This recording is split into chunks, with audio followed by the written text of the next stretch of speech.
A Amazônia é um dos biomas mais ricos em biodiversidade do planeta e ocupa 40% de todo o território nacional. Mas a riqueza não está somente na fauna e na flora. É nesse subsolo onde estão as maiores riquezas minerais do país. O estado do Pará é o maior exportador de minérios de todo o Brasil. E foi aqui que surgiu o maior garimpo a céu aberto do mundo. A Serra Pelada mexeu com a ambição, com o imaginário, com a vida de muitas pessoas. E foi aqui que a fé de encontrar o ouro moveu a montanha e hoje se transformou em um lago.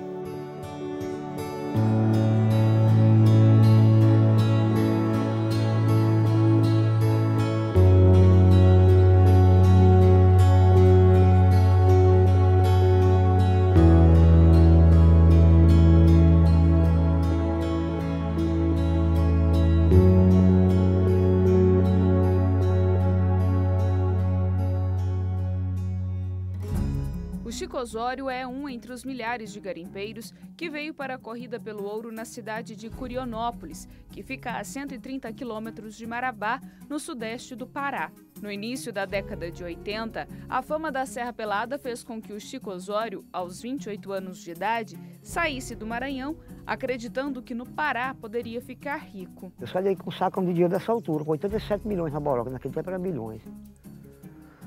Sacão cheio daquele saco carrega arroz, tá? Ninguém sabia, pronto. Aí comprei avião, comprei carro, comprei tudo.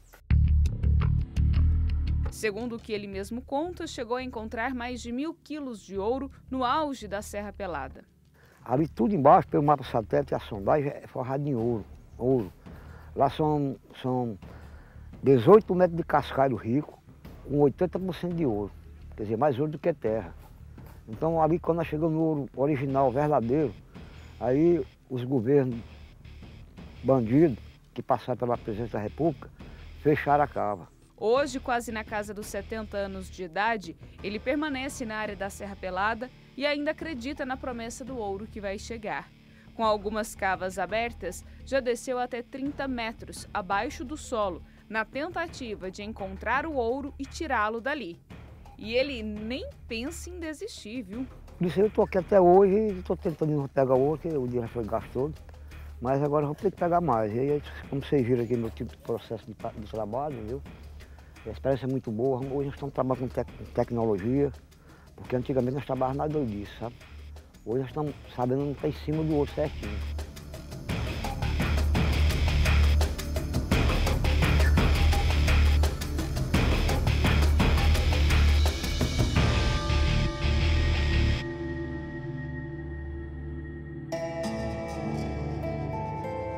O maior garimpo a céu aberto do mundo chegou a ter 30.000 homens trabalhando dia e noite e tirando até 1 tonelada de ouro por mês, de acordo com dados do Departamento Nacional de Produção Mineral.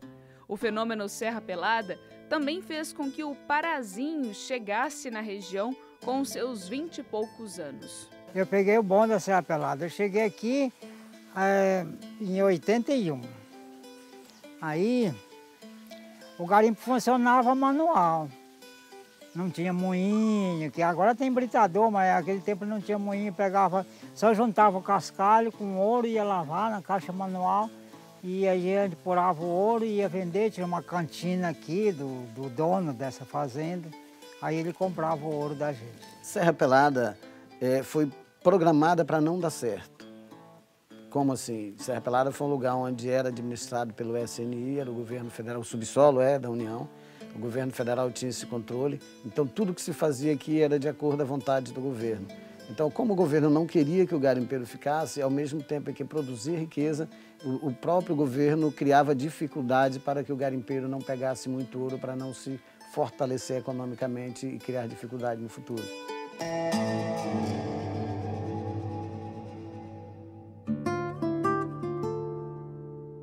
De barranco em barranco, o Parazinho conseguiu tirar 40 quilos de ouro. Continuei no garimpo. Se eu tivesse saído fora para aplicar lá fora, hoje eu era um homem rico. Mas aí eu investi no garimpo. Aí acabou. Não peguei mais ouro. A Serra Pelada foi controlada pelos militares que estavam no governo no auge da ditadura militar. E todo o ouro que ali era retirado pelos garimpeiros precisava ser vendido ao governo federal. Vamos dizer assim, era um trabalho muito pesado, exigia muito esforço físico, mas ao mesmo tempo era muito interessante. As pessoas trabalhavam felizes, porque pegava ouro, então aquela vontade de estar pegando criava assim, uma animação surreal na cabeça daquelas pessoas. Que havia muito dinheiro, havia muita riqueza e pouca briga, pouco roubo, quase não existia, porque todo mundo tinha expectativa de também pegar o teu ouro, então, portanto, o assalto era algo quase, muito raramente acontecia. Apesar de toda a riqueza embaixo dos pés, Curionópolis não oferecia estrutura para a multidão de pessoas que chegava na corrida pelo ouro. E era gente de toda a parte do Brasil mesmo. A Edneuza veio do Piauí e acabou ficando por aqui. Eu vim por causa da minha irmã, ela morava com um garimpeiro, aí ela deu AVC. Aí minha mãe estava chorando lá, desesperada, nós trabalhávamos de roça lá, e eu vim atrás para cuidar dela ou então levar ela para casa, né? Aí aqui conheci meu marido. Mesmo não trabalhando no garimpo, ela vivia os reflexos da situação social da região e o sonho de conseguir uma vida digna. Eu nunca encarei isso aí não, porque eu encarava assim, nas grotas, quando meu marido ia para as grotas por mato, aí eu estava na cola dele, eu não largava não. Eu estava na cola dele, nós ia e garimpava, eu ajudava, ele me ensinava, que eu agradeço muito a Deus, alguma coisa que eu sei também, que foi ele que me ensinou. Nessas grotas aí, mas aqui na região, no meio dessa macharia toda, eu nunca... E qualquer pontinho de ouro já era uma esperança de comida na mesa. Uma vez eu achei uma pipitinha, numa grota ali, era pela Semana Santa, sábado, sexta-feira santa. Nós estávamos lá e não tinha nada para comer em casa. E eu fui atestar, botar a rabisca na grota para aventurar, né? Eu peguei 40 gramas de ouro. Assim, de uma pedra só uma pedra só, lá no fundo da minha casa, lá no Morumbi. Peguei 40 gramas de ouro. Essa foi a salvação nossa por um bocadinho.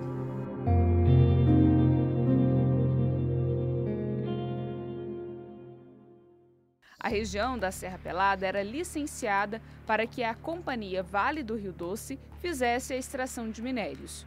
No início dos anos 90, a mina foi fechada e os garimpeiros foram expulsos. A Vale do Rio Doce recebeu uma indenização de quase 60 milhões de reais por perda da área que tinha sido invadida pelos garimpeiros. Até o encerramento das atividades, 56 toneladas de ouro foram retiradas do lugar. Os homens e as mulheres que acreditavam que ali seria a garantia de um futuro financeiro ficaram a ver navios. Era um momento que o Brasil passava por uma recessão muito grande. Então, Serra Pelada surgiu principalmente para o Nordeste como uma salvação. Um lugar onde poderia vir, pegar ouro e voltar para cuidar de sua família. Essa era a ideia da maioria das pessoas. Então, teve os que vieram e trabalharam de meia praça, eram sócios dos donos de barrancos. Tinha os que trabalhavam só na diária. E recebia no final do dia e acumulava esse dinheiro e mandava para suas famílias. Eu tenho um barranco no ouro, não pude tirar. No dia que chegou no ouro, aí caiu uma barreira, aí não vai ficar, que vai ter um rebaixo, a cooperativa dizendo, não, nós vamos pedir para o governo vai fazer o rebaixo, nós vamos tirar sem correr perigo, né? E aí ficou até hoje, o barranco está no ouro, o meu barranco está no ouro. Muito ouro não pôde tirar. Serra Pelada ela se tornou diferente por ser o lugar onde acumulou o maior número de pessoas, onde saiu a maior quantidade de ouro em pouco tempo. Então foram mais de 50 toneladas de ouro, 40 e poucas toneladas vendidas oficialmente, e a gente sabe que daí foi mais de 50 vendido extraoficialmente. Então Serra Pelada pode-se dizer que naquele período, em 5 anos, produziu 100 toneladas de ouro. Em 2002, o Congresso Nacional aprovou um decreto permitindo aos garimpeiros a execução das atividades na região. Mas quem ficou por aqui, como é o caso do Parazinho e do Chico Osório, já lavou a mesma terra procurando o brilho do ouro centenas de vezes. Mas bamburrar, como eles dizem quando enriquecem, até agora nada. Quando encontrar? Agora a cabeça está mais no lugar, não vou mais acreditar em garimpo, não.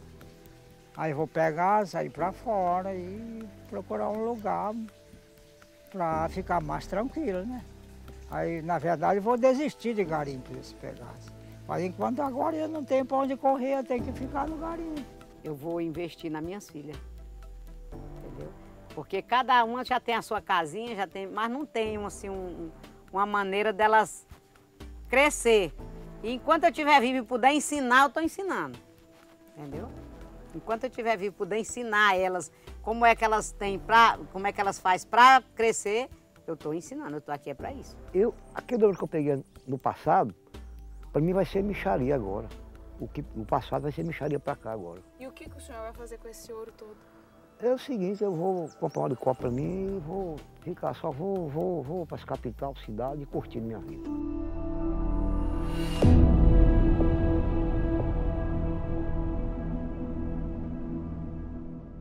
Da montanha do ouro, que foi carregada nas costas por milhares de homens que sonhavam em enriquecer, só sobrou o lago e uma situação precária de vida para os que permaneceram. Como é morar em cima de uma mina de ouro?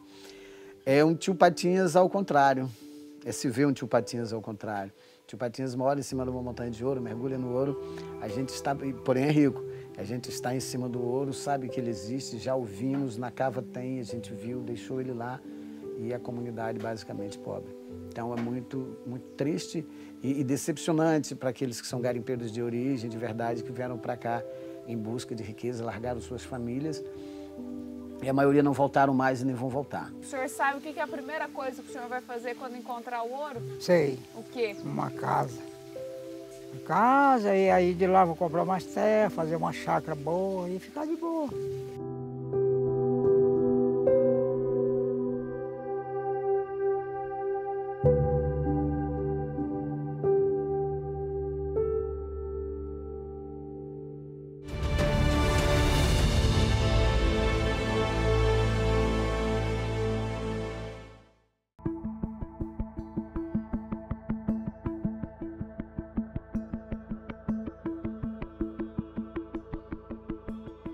A exploração de metais preciosos está diretamente ligada à questão da terra e na demarcação de territórios.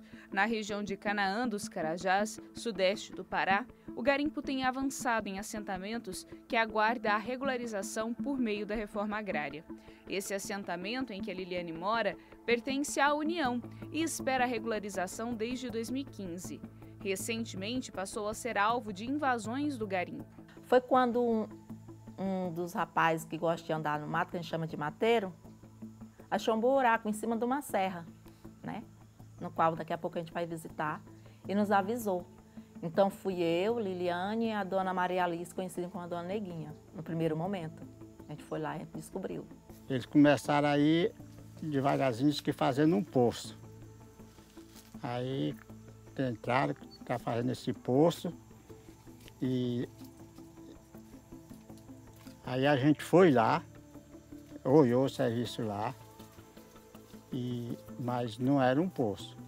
Aí eles começaram a vir, traziam a rede, aí as caçambas tiravam, né? De repente começou a passar caçamba, depois, antes das caçambas veio a perfuratriz, depois veio a PC, depois veio a caçamba, e a questão que garimpeiro não respeita ninguém. O maior medo que nós temos aqui dos garimpeiros é porque de prodigicar a gente demais, não sabe? Porque logo no começo que eles começaram aí, eles começaram soltando umas bombas. Como a gente se deparamos, estava instalado esse garimpo. Principalmente, princípio foi manual, né? E depois começaram a entrar as máquinas. E nisso tivemos muitas perdas, principalmente do lençol freático, porque eles não têm controle dos explosivos que eles usam. Nessa região do assentamento, o metal mais comum é o cobre, que na maioria das vezes é exportado ilegalmente. Aí como começou as detonações, veio os prejuízos, né? O lençol freático foi-se embora e alguns poços ficaram sem água. Teve animais pequenos, perderam, né? Abortaram, não tirava, galinha não tirava pintinho, suíno não tirava os filhotes, entendendo? E tivemos também caso de 2 abortos. Junto com a Liliane, nós fomos até o local onde os explosivos foram colocados e a extração do minério começou a ser feita. Já no caminho, há a primeira indicação de que algo estava errado. Esse ponto aqui onde nós estamos é bem a entrada do garimpo ilegal. A distância da casa mais próxima é menos de 500 metros. E aqui eles cortaram algumas árvores e impediram a entrada e a visualização de quem mora nessas casas próximas para que não percebam a atividade dos garimpeiros. Em silêncio, seguimos até o local da retirada dos minérios. Nesse espaço onde nós estamos, eu vou falar um pouquinho mais baixo, porque é aqui onde os garimpeiros se instalaram. Eles fazem o garimpo durante a madrugada, que é quando a comunidade está dormindo, e eles conseguem então utilizar as máquinas. Esse espaço aqui já foi todo garimpado, e o que os garimpeiros buscam são essas pedras que são feitas de cobre. Garimpo clandestino não é garimpo clandestino, são milícia. Tá entendendo? Porque os que entravam aqui sempre tinham um batedor na frente, outro atrás. E com certeza todos armados. Porque a partir de 2 horas da manhã é muito carro que entra e sai. Então durante a noite a maioria estão dormindo, né? E não percebe, mas às vezes a gente acorda, alguém liga, né? Fala assim, olha, tô saindo do carro, tá? Tá entendendo? E eles deixam vestígio para trás. Já em outro assentamento, perto desse, conversamos com uma mulher que não quis se identificar. Por causa da situação precária, ela permitiu que os garimpeiros entrassem na área da casa dela no assentamento para procurar o cobre. Hoje o garimpo aqui foi um tipo assim, que eles tentaram um meio de sobrevivência melhor. Porque você sabe que a agricultura, ela dá pra gente, dá de botar o pão na mesa, né? Mas tem muitas outras coisas que só da agricultura não dá, porque há tempo que tem e há tempo que não tem uma fartura assim muito para se vender, para poder comprar as outras coisas que faltam, né?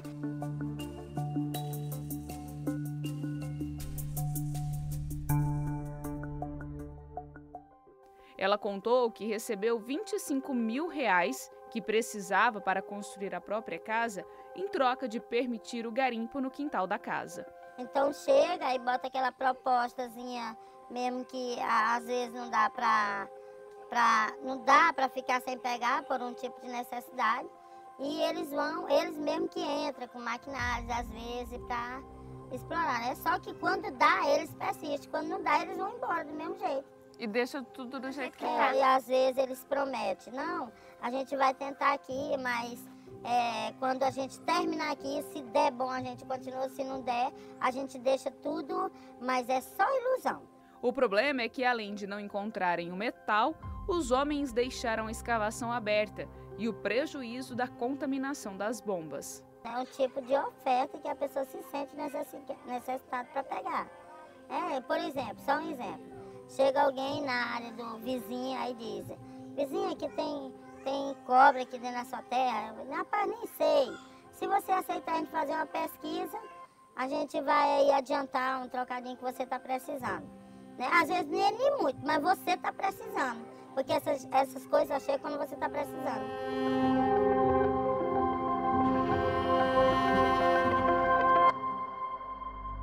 Além do cobre, outros metais são facilmente encontrados no Pará, como o manganês. O estado é responsável por 57% de todo o metal extraído em território nacional. Grande parte extraído e exportado de forma ilegal. O manganês, ele é o 4º minério mais utilizado do mundo. Ele é um minério que a gente não ouve muito falar, mas ele é central para uma série de cadeias produtivas. O aço, uma série de ligas metálicas que são utilizadas pela indústria dependem do manganês na sua composição.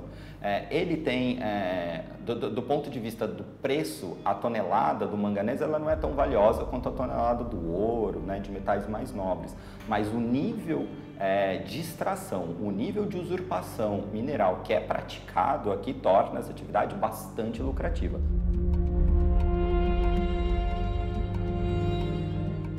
Ouro, cobre, manganês, todos estão na rota do tráfico, que começa no sudeste do Pará e segue pelas rodovias BR-155 e PA-475, até chegar ao porto de Barcarena, no Pará. A gente precisa entender que o nível de usurpação, o nível de atividade criminosa relacionada à mineração que nós encontramos hoje em dia aqui, ele é um nível bastante sofisticado. Na verdade, o que temos são verdadeiras organizações criminosas estruturadas para a prática dessa criminalidade. A gente, quando fala em garimpo ilegal, eu acho que ainda tem um pouco a ideia romântica de que é um indivíduo batendo uma tarrafa na beira do rio à procura de uma pepita de ouro. Não tem nada a ver com isso, é uma atividade industrial, é uma atividade organizada, nós temos cadeias produtivas, nós temos organizações criminosas com divisão de tarefas, que inclui a extração desse minério, a britagem do minério, o transporte, o esquentamento desse minério e depois a comercialização.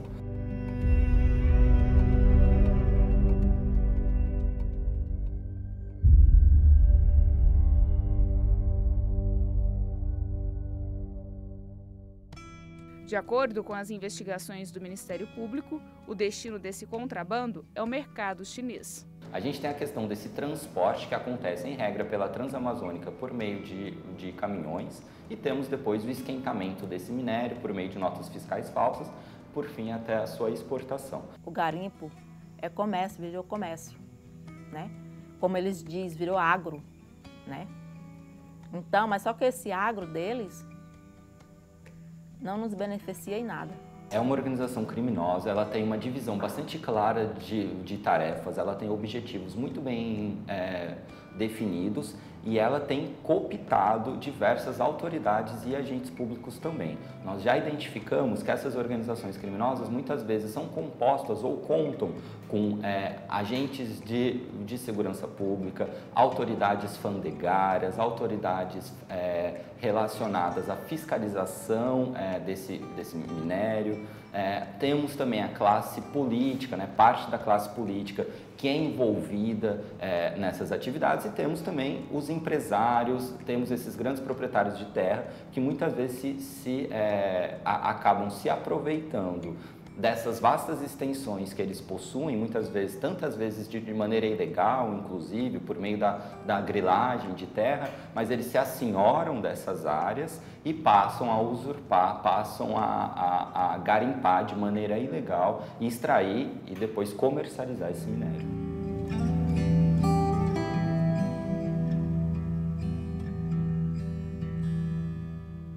Os povos indígenas enfrentam diversos conflitos envolvendo os territórios. Aqui na região do Alto Rio Guamá, que fica a 300 quilômetros de Belém, os povos Tembé já têm o território homologado desde 2007. Mesmo assim, eles convivem com os invasores, tanto madeireiros quanto os grileiros. Recentemente, passaram a conviver com medo da chegada dos garimpeiros.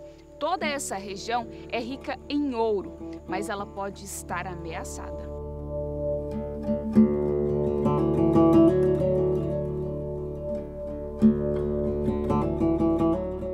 A luta do povo Tembé pela homologação do território levou anos. Até hoje convivem com invasores e agora com medo do garimpo. Foram tirando a madeira, estão falando que querem abrir um garimpo aí dentro. Aí tem o fazendeiro, tem as ameaças, tem o pessoal que entra para roubar o açaí, que tem muito aí. Várias questões que nós estamos envolvendo aí, né? Tem lugar para tem garimpo, né? Mata os índios, usa as índias, né? É assim, o índio trabalha de graça, não ganha nada, quando recebe o cara vai ainda mata aí, né? Acontece muita coisa errada, né? E aqui se acontecer, que Deus defenda acontecer, não vai ser diferente, porque você sabe que dinheiro, quando enrola dinheiro assim, um quer ser melhor do que o outro, já quer pisar no outro. Nós mulheres ficamos com medo, né? Com criança, assim.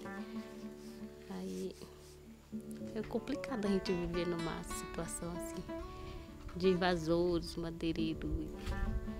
Muita gente é caçadores. De um lado, nós temos a maioria de um povo que eles defendem a não grilagem, ou seja, ele defende a proteção do seu território.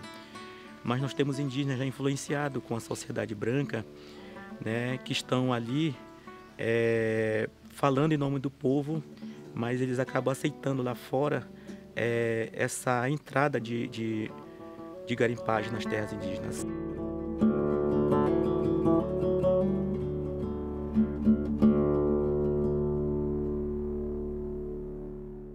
O pessoal tem que escolher uma maneira de como fazer, de como impedir. E pode ser, mas eu acho que se o pessoal se organizar e partir para cima, mas nem chega a abrir esse garimpo. Depende de uma boa articulação com os políticos, com o juiz, eu acho que dá para impedir. Para nós aqui, isso é preocupante, porque nunca se ouve falar que um dia essa terra ia ser explorada por mineração. A exploração é só por madeira. A madeira estruturou praticamente todos esses municípios ao redor. Hoje o que nos preocupa é as políticas que foram criadas e estão sendo incitadas com relação aos territórios indígenas. A questão do garimpo ilegal, a questão da retirada da madeira, a invasão desses territórios, os grandes empreendimentos próximos a esses territórios que colocam, né, diretamente em ameaça.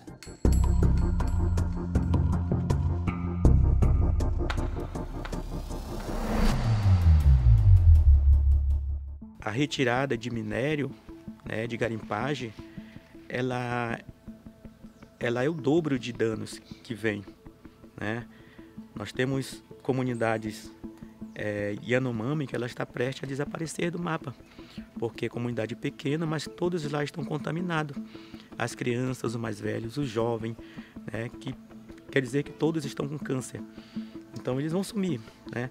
Então a nossa preocupação quanto o povo Tembé-Tené Terrária é que isso venha também aparecer dentro da terra indígena, que é uma terra muito conflituosa, né? E que tudo que é de ruim tem aí dentro, né? E a gente é que sofre as consequências. Então a situação ela é muito crítica a partir do momento em que quem deveria dar ou criar elementos fundamentais para esse povo se proteger, hoje ele faz o contrário.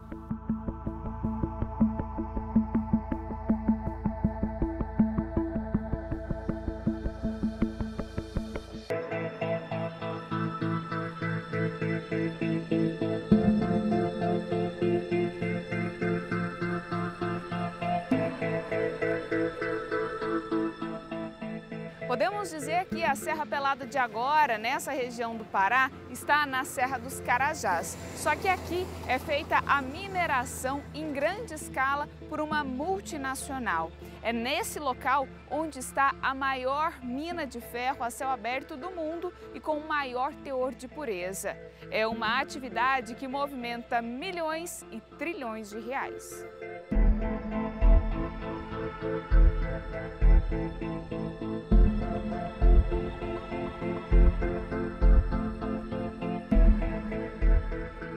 Esse grande projeto minerário, que começou na década de 70, estendeu-se por uma região de quase 1 milhão de quilômetros quadrados na Amazônia. Além de provocar um rastro de destruição ambiental, gerou impactos sociais nas comunidades. Uma região de riquezas imensas, riquezas minerais incalculáveis, que é objeto de grandes projetos de exploração minerária. E esses projetos eles geram vamos dizer assim, uma expectativa grande de desenvolvimento para a região, que provoca a migração muito forte de famílias, geralmente sem emprego, sem terra, de outras regiões do Brasil, que migram para essas regiões em busca de uma melhor qualidade de vida. Nós vimos a nossa comunidade, que era uma comunidade rural de 517 famílias, chegar a quase 20 mil pessoas, que é a realidade que nós vivemos hoje. E isso acabou incidindo em uma demanda por educação, por saúde, né? O aumento da criminalidade, da prostituição. A gente viu isso aumentar de forma vertiginosa, né? Por essa propaganda que acaba sendo vendida para o Brasil inteiro, onde a empresa gera um emprego e noticia ao mundo que está gerando tantos mil postos de trabalho. Então nós visualizamos esse impacto primeiramente na vida, né? Existem os impactos ambientais, sim, mas também existe na vida, na pessoa humana, no ensino e aprendizagem. Existe também a evasão escolar, que é oriundo também desse desenvolvimento que acontece na nossa região, vai também crescendo as mazelas, a exclusão, a vulnerabilidade. Nós estamos numa região que ela tem mais de 60% das terras públicas. O fato das terras ser pública, mesmo sendo pública, está nas mãos de pessoas que usufruem dessa terra pública sem dividir com os demais.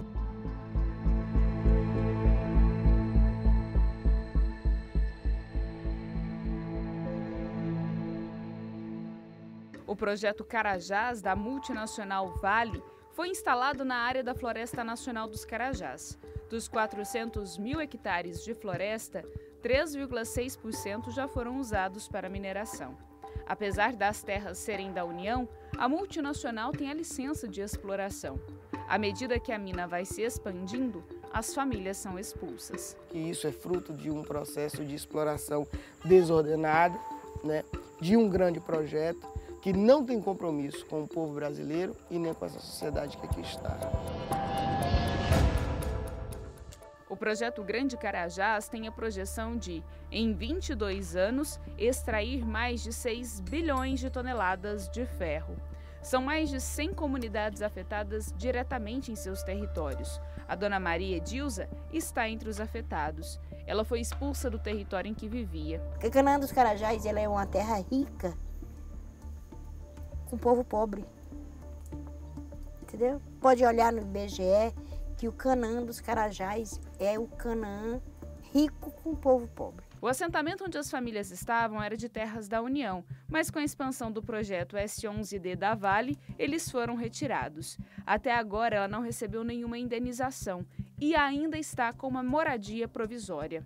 O maior medo dela é pela distância em que está da mina. Medo. Porque ela teve aquela problema de Brumadinho, né? E cada dia a mineradora está chegando mais perto de nós.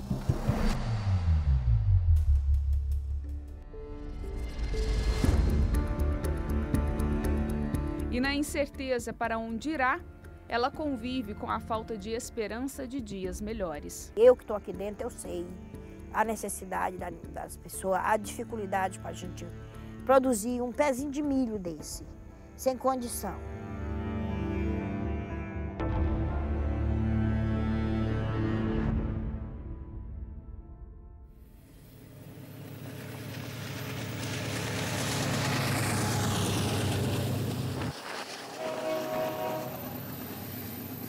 O som amedronta o seu João, que é mais um personagem dessa história de devastação da atividade minerária. A ferrovia que leva o minério segue de Carajás, no Pará, até o porto de São Luís, no Maranhão. São 892 quilômetros de extensão e cortou entre tantas comunidades, cidades e bairros a casa dele. Essas casas aqui, esse terreno, o lote, foi doado por uma família do Rio Terra.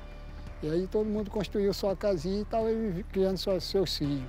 Só que aí a empresa precisou para fazer a duplicação.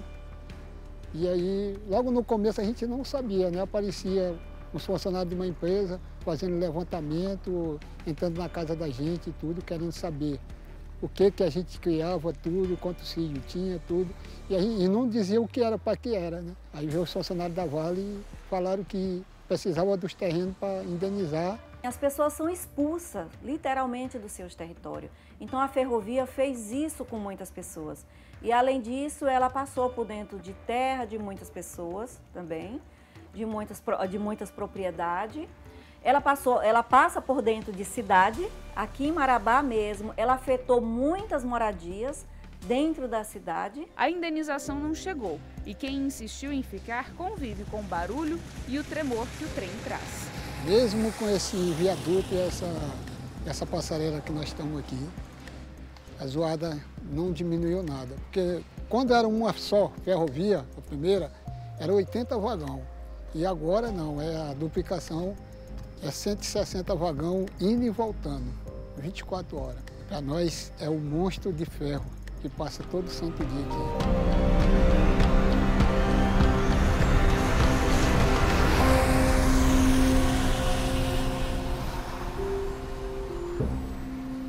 Na Na mediação de todos esses conflitos envolvendo a posse da terra e a exploração minerária, tanto em pequena como grande escala, está o trabalho da Comissão Pastoral da Terra. Essa questão do garimpo ilegal cresceu muito nos últimos anos, principalmente em função dos estímulos da propaganda, do apoio do atual governo a esse tipo de atividade ilegal. Então, terras indígenas, terras de comunidades remanescentes de quilombo, áreas de assentamentos rurais, áreas de conservação ambiental, passaram a ser alvo de grupos, vamos dizer assim, às vezes que se organizam de forma até armada, de milícias, para fazer a exploração e para expandir a garimpagem ilegal nessas terras. A terra, para essas famílias, ela é tão importante quanto o alimento que elas precisam no dia a dia, né?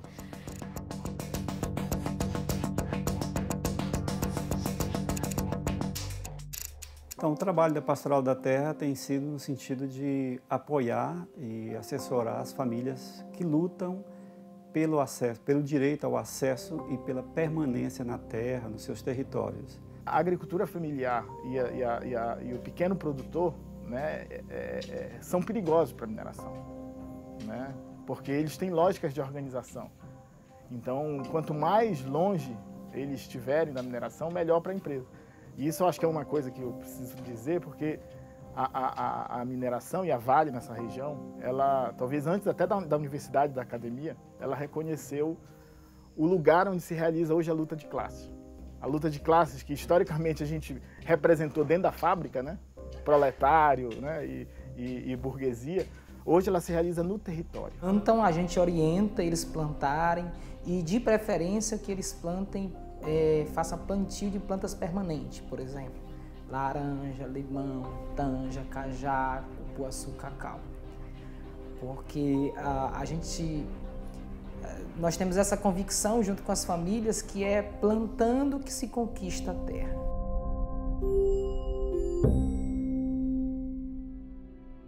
De acordo com o último relatório da Comissão Pastoral da Terra, que tem dados referentes a 2021, os conflitos envolvendo a terra cresceram 75%, e é justamente na Amazônia onde há mais mortes e conflitos. Esses números, de acordo com o relatório, também têm a ver com a atividade minerária e o garimpo ilegal. A mineração, para se produzir e para conquistar os seus lucros, ela precisa de um conjunto de atividades. Ela precisa de um conjunto de fases metabólicas. Assim como a gente tem nosso metabolismo, né, que entra coisas e sai coisas de nós, a mineração é um metabolismo e esse metabolismo passa por vários momentos, né? Então a gente tem a extração, nós temos o transporte, nós temos a exportação e todo esse metabolismo corta vidas, atravessa vidas. E essas vidas atravessadas que talvez seja o central para a gente discutir. Então essa questão da mineração, do conflito de terras aqui é uma preocupação séria, mesmo porque Pará tem um grande número de pessoas que foram assassinadas, sobretudo do campo. O minério que está no subsolo, pela Constituição, quem está no solo tem que ceder, né? Mas só que existem as garantias de quem está no solo. Pelo Código de Mineração, vamos dizer assim, as famílias que estão ocupando o solo, elas têm o direito de serem remanejadas para uma outra área em condições melhores do que onde elas estão atualmente. Só que, infelizmente, isso não acontece na maioria das vezes aqui.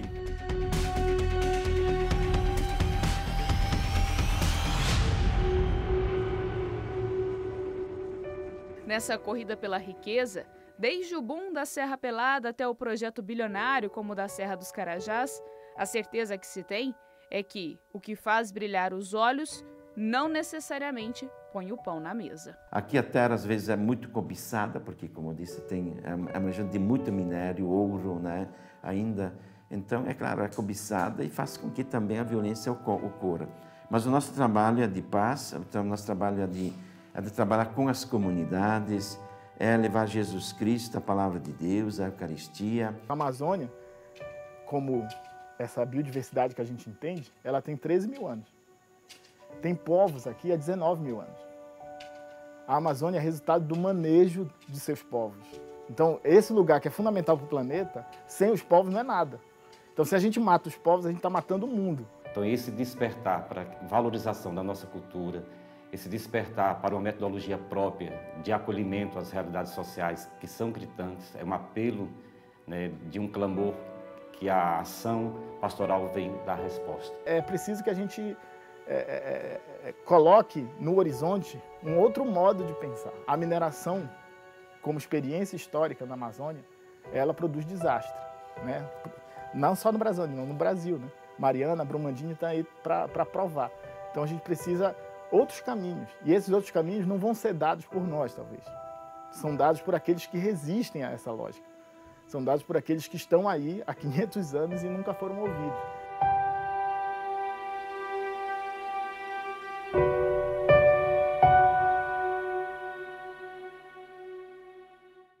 Sobre a situação da expulsão das famílias nos assentamentos em Canaã dos Carajás, nós entramos em contato com a empresa Vale, mas não tivemos nenhum retorno.